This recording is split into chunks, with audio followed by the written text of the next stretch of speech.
অসম লোকসেৱা আয়োগৰ পৰীক্ষাত উজলিল বৰপেটাৰ গীতাৰ্থ দাস। সুখ্যাতিৰে উত্তীৰ্ণ হৈ গীতাৰ্থই লাভ কৰিলে সমবায় বিভাগৰ পঞ্জীয়কৰ চাকৰি। মধ্য মেটুৱাকুচি নিবাসী গীতাৰ্থ দাস অৰুণ দাসৰ একমাত্ৰ পুত্ৰ।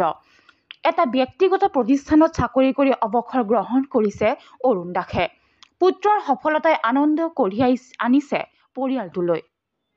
প্ৰথম অনুভৱ তোমাৰ ৰিজাল্টটো পোৱাৰ পিছত? যথেষ্ট ভাল লাগিছে আৰু মই ৰিজাল্টটো পাই নথৈ আনন্দিত হৈছোঁ। কেনেদৰে অধ্যয়ন কৰিছিলা? মই যিখিনি সময় পাইছিলোঁ, মোৰ সমসাময়িক আৰু বিভিন্ন কাম আছিল, যেনে মোৰ টিউশ্যনো আছিল বিভিন্ন ক্ষেত্ৰত। তো তাৰ মাজতে যিখিনি সময় পাইছিলোঁ সেইখিনিত মই অধ্যয়ন কৰিছিলোঁ আৰু প্ৰিলিমছ বা মেইনছৰ আগত অলপ ভালকৈ অধ্যয়ন কৰিছিলোঁ। দিনটোত কিমান ঘণ্টা অধ্যয়ন কৰিছিলা? দিনটোত তেনে নিৰ্দিষ্ট কোনো ঘণ্টা হিচাপটো নাছিল। প্ৰিলিমছ মেইনছৰ আগত পঢ়িছোঁ 10 ঘণ্টামান পঢ়িছোঁ, 10 ঘণ্টামান একেলগে পঢ়িছোঁ, কিন্তু তাৰ আগত যেতিয়া যিমান সময় পাইছোঁ সিমান পঢ়িছোঁ। এতিয়া তুমি কেনেধৰণৰ বিভাগত পাইছা?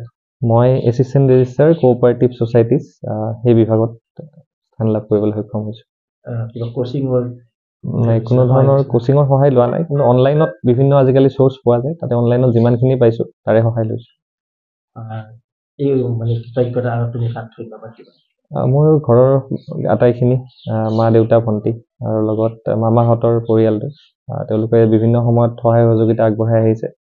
আৰু লগত বন্ধু আছে ভালেখিনি, তেওঁলোকে যোৱাবাৰো APSCত পাইছিল বা বেলেগ বেলেগ ক্ষেত্ৰতো তেওঁলোক জড়িত হৈ আছে। তেওঁলোকৰ পৰা বহুতখিনি শিকিব পাৰিছোঁ। প্ৰিলিমছৰ আগত হওক বা মেইনছৰ আগত হওক বা ইণ্টাৰভিউৰ আগতে হওক, তেওঁলোকে নিজৰ অভিজ্ঞতাখিনি কৈছে আৰু সেইখিনিৰ পৰা যথেষ্ট উপকৃত হৈছোঁ মই। তুমি ধৰি লোৱা